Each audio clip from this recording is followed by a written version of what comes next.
What happens to your cells when light enters your eyes? Right now, light is doing something to your biology that has nothing to do with vision. Not the seeing part, not the photons hitting the retina and producing an image your brain interprets as a room, a screen, a face. That process, remarkable as it is the most discussed and least interesting thing light does to your body. The more consequential story happens downstream, in cells that have no connection to vision whatsoever, in hormones that govern when you sleep, how deeply you recover, how sharply you think, and how efficiently your immune system runs. In a biological clock that has been ticking inside every cell of your body since before you were born, synchronized to a single environmental signal since life first appeared on Earth. That signal is light, specifically the spectrum of light, specifically when that spectrum arrives, and specifically this is the part that explains the epidemic of sleep disorder, metabolic dysfunction, mood dysregulation, and cognitive decline that correlates precisely with the invention of artificial illumination when it arrives at the wrong time, from the wrong source, at the wrong intensity. The cellular consequences are not metaphorical. They are measurable, documented, accumulating inside you right now as you read this under whatever light source is above you.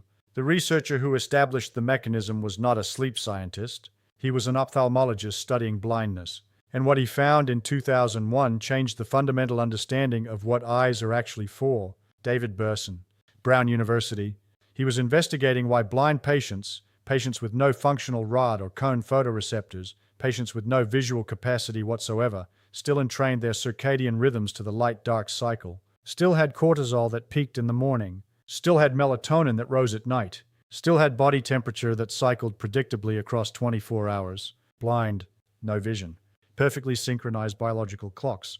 There had to be a third photoreceptor, something nobody had found. Berson found it, intrinsically photosensitive retinal ganglion cells.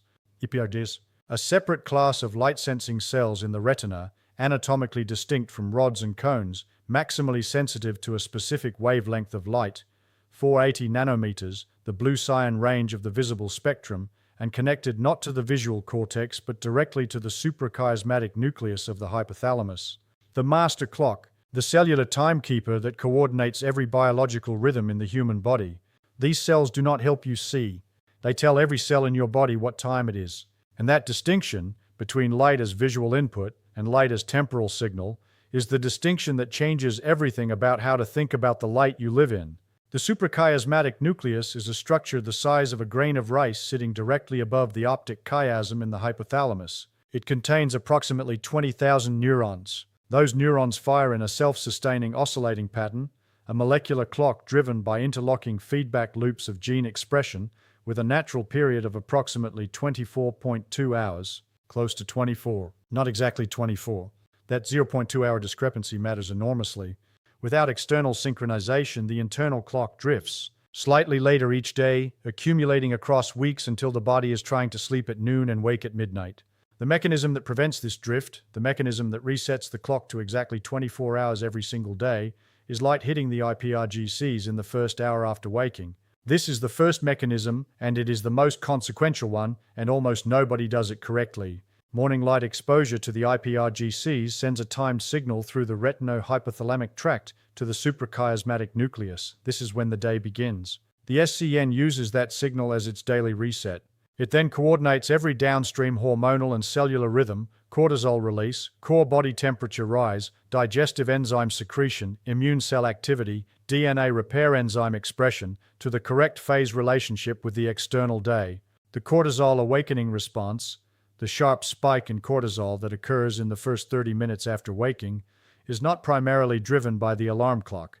It is driven by light reaching the ipRGCs, specifically bright light, specifically the blue-cyan spectrum, specifically at an intensity that indoor lighting cannot provide and that a phone screen at arm's length cannot approach. Outdoor morning light on a clear day, 10,000 to 100,000 lux. Typical indoor ceiling lighting, 100 to 500 lux. The phone screen you check before getting out of bed, 50 to 200 lux, delivered at the wrong angle through a spectrum skewed toward high-frequency blue with none of the longer wavelengths that outdoor light contains. The ipRGC signal that resets the circadian clock requires intensity thresholds that indoor environments structurally cannot meet. The clock that governs every cellular rhythm in the body is running on insufficient signal every morning that you wake up and stay inside. This is not about feeling groggy. This is about every cell in the body receiving a mistimed coordination signal or no coordination signal at all for the duration of your indoor morning routine. 3 minutes in, stay with this because what comes next explains something about your afternoon energy crash that no amount of coffee solves. The cortisol awakening response is not a stress response. In its correct morning context, it is a performance enhancement signal, a precise hormonal primer that mobilizes glucose, activates immune surveillance, sharpens prefrontal cortex function, and prepares every metabolic system for the demands of the day. Its magnitude correlates directly with the quality of the morning light signal the ipRGCs received. Dim morning light produces a blunted cortisol awakening response. A blunted cortisol awakening response means the cellular preparation for the day is incomplete. Glucose mobilization is slower. Immune readiness is lower. Prefrontal function ramps up later and reaches lower peaks. The afternoon cognitive decline that begins around 2 p.m. for most desk workers, the one you are managing with caffeine and forcing yourself through, is downstream of a cortisol curve that peaked too low and too late because the morning light signal was insufficient. The coffee is not addressing the cause. It is borrowing against the afternoon to pay for a morning deficit that the light could have prevented.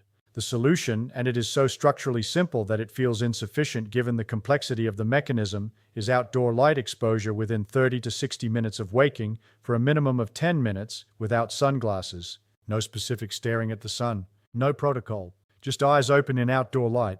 The ipRGCs integrate light exposure over time. 10 to 30 minutes of outdoor morning light provides the intensity and spectral composition the SCN requires to fire the cortisol response correctly, reset the clock to the exact phase of the external day, and set the timing of every downstream rhythm for the next 24 hours. 1. Behavior. Every downstream hormonal rhythm in the body corrected simultaneously. But the morning is only half the mechanism, because the same system that needs bright light in the morning needs its opposite at night, and the artificial lighting environment delivers the wrong signal at both ends of the day with equal consistency. Melanopsin G, the photopigment in the ipRGCs, is maximally sensitive at 480 nanometers. The blue CN range. This is not a coincidence of biology. It is a precise evolutionary calibration to the spectrum of the sky. Morning skylight is dominated by shorter wavelengths, blue, cyan, violet, as scattered sunlight reaches the eye at low angles. Evening skylight shifts toward longer wavelengths, amber, orange, red, as the sun descends and the atmosphere filters the shorter wavelengths out. The ipRGCs are calibrated to read that spectral shift as temporal information. Blue cyan dominant, morning begin the active phase. Long wavelength dominant, evening initiate the sleep phase. For the entirety of human evolutionary history, this system worked without error. The spectral environment was honest. The light that reached the ipRGCs in the evening was genuinely lower in short wavelengths because the sun was genuinely setting. Then Thomas Edison industrialized artificial illumination and the spectral environment lied. LED lighting, which now constitutes the dominant light source in homes, offices, and screens worldwide, has a spectral profile heavily weighted toward the 450 to 490 nanometer range. The peak melanopsin sensitivity range, the signal that tells the ipRGCs it is morning, used at night. Inside every home, every evening, across every lighted screen, for the 3 to 4 hours before sleep that the circadian system uses to prepare the body for rest. The preparation requires melatonin, specifically the rise of melatonin from the pineal gland, triggered by the SCN when it detects the absence of short-wavelength light signal that initiates the cascade of cellular events that constitute genuine biological sleep preparation. Core body temperature begins dropping. Growth hormone secretion is scheduled. Immune cell trafficking toward the lymph nodes increases. DNA repair enzymes activate. The cellular maintenance processes that can only run during sleep begin their preparation cycle. That preparation requires the ipRGCs to stop receiving short-wavelength light. The signal for initiation is darkness, or light spectrally equivalent to darkness, amber, red, long wavelength. Evening LED exposure at typical indoor intensities suppresses melatonin by 40 to 60%. Not slightly, not marginally, by nearly half. The pineal gland receives a morning signal at 9 p.m. and responds accordingly. It does not release melatonin. The SCN receives a continuing active phase signal and does not initiate sleep preparation. Core body temperature does not begin dropping. Growth hormone secretion is delayed. DNA repair enzyme expression is postponed. The cellular maintenance cycle that your body needs to run every night gets a late start, or no start, because the spectral environment is lying about what time it is. 6 minutes in. Here is where the cellular consequences stop being theoretical. Every cell in the body contains a peripheral clock, a molecular oscillator using the same interlocking gene feedback loops as the SCN, running the same approximately 24-hour cycle. These peripheral clocks govern local cellular processes, when liver cells express metabolic enzymes, when immune cells patrol versus rest, when skin cells divide versus repair, when cardiac muscle cells run their maintenance routines. The SCN coordinates all of these peripheral clocks through timed hormonal and neural signals, primarily cortisol in the morning and melatonin at night, reinforced by body temperature cycles and autonomic nervous system rhythms. When the SCN is correctly synchronized to the external light cycle, every peripheral clock runs in the correct phase relationship with every other peripheral clock. The liver processes glucose at the right time relative to when the gut is absorbing it. The immune system is most active when pathogen exposure is most likely. The skin repairs UV damage during the night hours when no new UV damage is arriving. Circadian misalignment, the SCN running at the wrong phase relative to the external day, produced by insufficient morning light, excess evening light, or both, desynchronizes the peripheral clocks from each other. The liver receives cortisol at the wrong time relative to feeding. The immune cells patrol when they should be resting. The DNA repair enzymes activate during waking hours when the cell should be dividing rather than repairing. The research literature on circadian misalignment is one of the most consistent bodies of evidence in modern medicine. Shift workers, who experience chronic enforced circadian misalignment, have significantly elevated rates of metabolic syndrome, type 2 diabetes, cardiovascular disease, and several hormone-dependent cancers. The mechanism is not the sleep loss alone. It is the desynchronization of peripheral clocks from each other and from the external environment. You do not need to work night shifts to accumulate circadian misalignment. You need only to receive insufficient morning light and excess evening blue light, which describes the daily light environment of the majority of people in industrialized countries with reliable indoor electricity. The misalignment is quieter than shift work, but the cellular mechanism is the same. The third photoreceptor system, the ipRGCs, is not the only light-sensitive system in the eye with non-visual consequences. The pupillary light reflex, the melanopsin-driven pupil constriction response to bright light, has downstream effects on cognitive alertness that operate independently of circadian phase. Bright light exposure, through the ipRGC pathway, activates the locus coeruleus, the brainstem nucleus that is the primary source of norepinephrine in the brain. Norepinephrine release from the locus coeruleus increases arousal, sharpens attention, accelerates neural processing speed, and reduces reaction time. The effect is immediate, minutes, not hours, and operates regardless of whether you are morning type or evening type, regardless of how much caffeine you have consumed, regardless of how well you slept. This is why working near a window with natural light produces measurably better cognitive performance than working under equivalent lux artificial light. The spectral composition and intensity variability of natural light, which shifts across the day as the sun's angle changes and clouds modulate the signal, provides continuous low-level activation of the ipRGC locus coeruleus pathway. The constant, flat, spectrally narrow output of indoor LED lighting does not. The same study data that documents morning light and circadian resetting also documents acute cognitive performance benefits from bright natural light during the working day. Sustained attention, working memory, reaction time, processing speed, all measurably better under natural light conditions than artificial equivalents matched for lux. The productivity conversation about office design almost always focuses on noise, temperature, and ergonomics.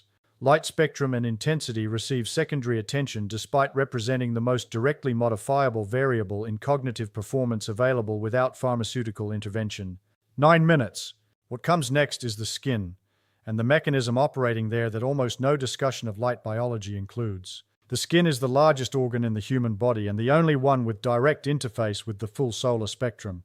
The consequences are not limited to vitamin D synthesis, although that alone warrants serious attention. An estimated 1 billion people worldwide are vitamin D deficient, and the deficiency correlates with impaired immune function, elevated inflammatory markers, reduced bone density, and increased risk of several cancers. The mechanism, UVB radiation from sunlight, converts 7-dehydrocholesterol in the skin to pre-vitamin D3, which is then processed by the liver and kidneys into the active hormonal form. The entire conversion pathway requires actual sunlight on actual skin, not vitamin D-fortified food.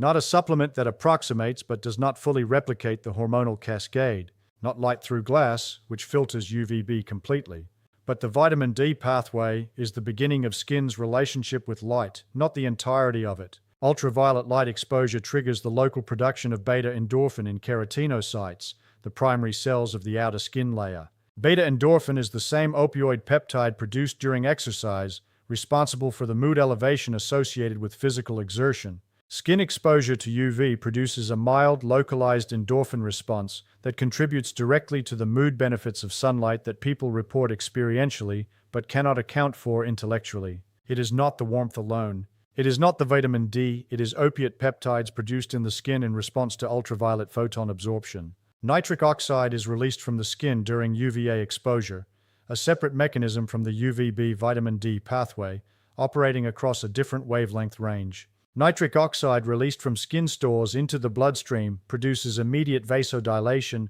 drops blood pressure, and improves endothelial function.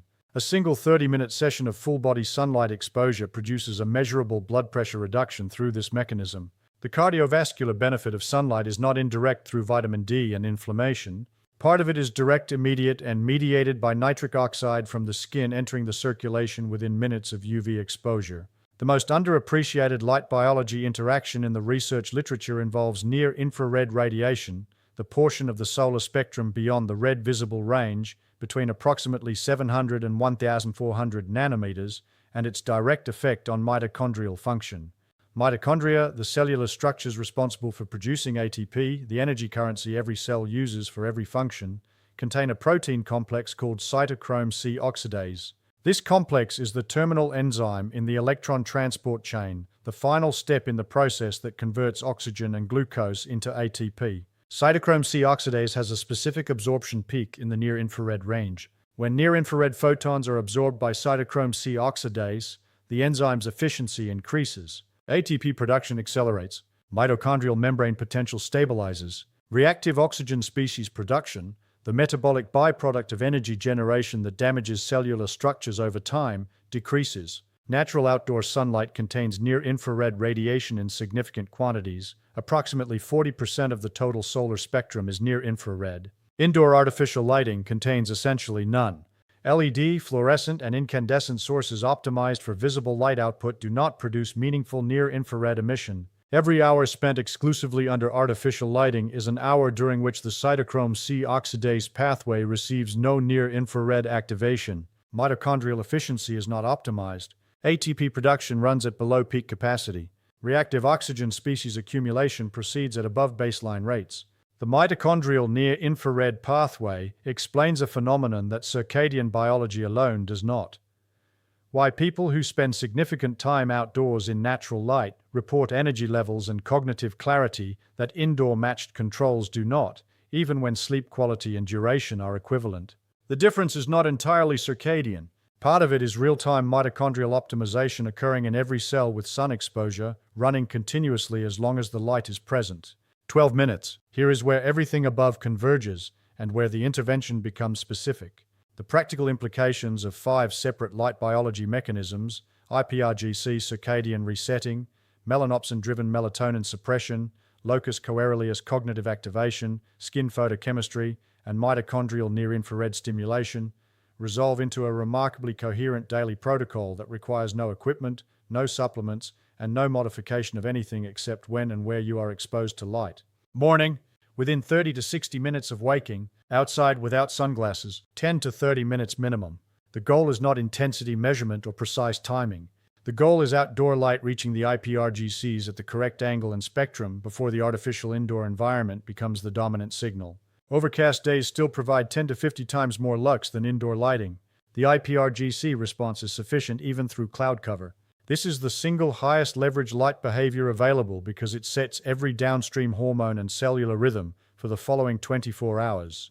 During the working day, natural light proximity matters more than total lux. Working near a window, even without direct sunlight, provides spectral variability, near-infrared component, and continuous low-level ipRGC activation that flat indoor LED cannot match. The cognitive performance benefit is not subtle in the literature. It is consistent, replicable, and dose-dependent with proximity to natural light sources. Midday sunlight exposure on skin, 20 to 30 minutes of direct sunlight on arms, legs, or face, depending on latitude, season, and skin tone, activates the vitamin D pathway, the beta-endorphin keratinocyte response, and the nitric oxide vasodilation mechanism simultaneously.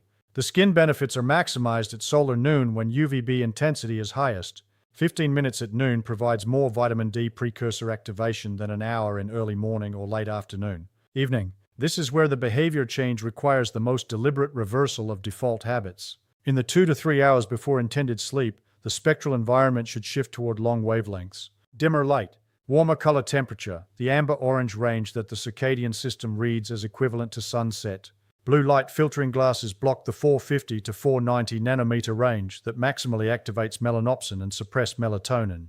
They are not a perfect solution. They do not address the alerting effect of bright light through non-melanopsin pathways, but they reduce the primary suppressive mechanism significantly, better than filtering dimming. Total photon load matters alongside spectrum. A dim amber lamp provides far less melanopsin activation than even filtered bright blue light. The evolutionary logic, firelight, candlelight, and the red-orange glow of a setting sun are the spectral signatures of safe evening light. The body was not designed for the intensity of LED ceiling panels at 9 p.m. The timing of light is as consequential as the spectrum, perhaps more so, because the same wavelength that is optimal in the morning is harmful in the evening. 480 nanometers in the first hour after waking resets the clock correctly, amplifies the cortisol response, and sets the melatonin timing for the night. 480 nanometers at 10 p.m. suppresses melatonin, delays sleep onset, reduces slow-wave sleep depth, blunts growth hormone secretion, and compresses the DNA repair window. Same photon. Opposite biological consequence. Determined entirely by timing, this phase dependency is what makes light categorically different from most other biological inputs. Food at the wrong time disrupts metabolism. Exercise at the wrong time can interfere with sleep, but the consequences are partial and gradual. Light at the wrong time sends an unambiguous contradictory signal to the master clock, and the clock responds by attempting to reorganize every downstream rhythm around the incorrect phase information. The body takes the light signal seriously. It always has. It evolved for 4 billion years in an environment where the light signal was reliable, consistent, and honest. It did not evolve for an environment where a handheld device delivers 10,000 hours of blue spectrum photons directly to the ipRGCs at 11 p.m., and the biology cannot distinguish between a screen and a sunrise. The population-level consequence of the artificial light environment is visible in the epidemiological data, with a clarity that individual mechanism research only confirms. Average sleep onset time has shifted approximately 1 to 2 hours later since the widespread adoption of electric lighting. Slow-wave sleep duration has decreased. Circadian amplitude, the sharpness and reliability of the biological clock's daily oscillation, has decreased. The prevalence of metabolic syndrome, type 2 diabetes, mood disorders, and immune dysregulation has increased across the same period and in correlation with the same populations most exposed to artificial light at night. Multiple contributing factors exist. Confounders are real. But the light mechanism is not one contributor among many equals. It is the environmental input with the most direct, most experimentally documented, and most immediately modifiable connection to the cellular consequences. Berson's blind patients had perfectly synchronized circadian rhythms because their ipRGCs were intact. They could not see, but their cells knew exactly what time it was, because the light signal was still reaching the clock. Most sighted people today have the opposite problem. Their visual system receives more light than any human in history, and their cells have no reliable idea what time it is, because the temporal signal the ipRGCs evolved to read has been replaced by a spectrally dishonest, intensity-excessive, phase-inverted artificial substitute available continuously regardless of what the sun is doing outside. The eye evolved as a clock before it evolved as a camera. The ipRGCs that Berson found are older, developmentally, than rods and cones. The retino-hypothalamic tract connecting them to the suprachiasmatic nucleus predates the visual cortex pathway in evolutionary terms. The capacity to synchronize cellular biology to the light-dark cycle is more ancient than the capacity to form images, more fundamental, more deeply woven into the operation of every system in the body. Vision is what the eye learned to do later. Timekeeping is what it was built for. And the light entering your eyes right now, its spectrum, its intensity, its timing relative to the sun outside, is either confirming what every cell in your body needs to know about what time it is, or it is sending them incorrect information that accumulates across days and weeks and years into the sleep disruption, the metabolic drift, the immune inconsistency, and the cognitive fog that feels like aging but is partly, measurably, reversibly, wrong light at the wrong time. The fix is older than medicine, older than sleep science, older than the word circadian. Go outside in the morning. Let natural light hit your eyes before the artificial environment becomes the dominant signal. Every cell in your body is waiting for that information. It has been waiting since the moment you woke up. It will use it correctly the instant it arrives. The clock does not need to be repaired. It needs to be set. And the light outside your door has been sending the correct signal all morning.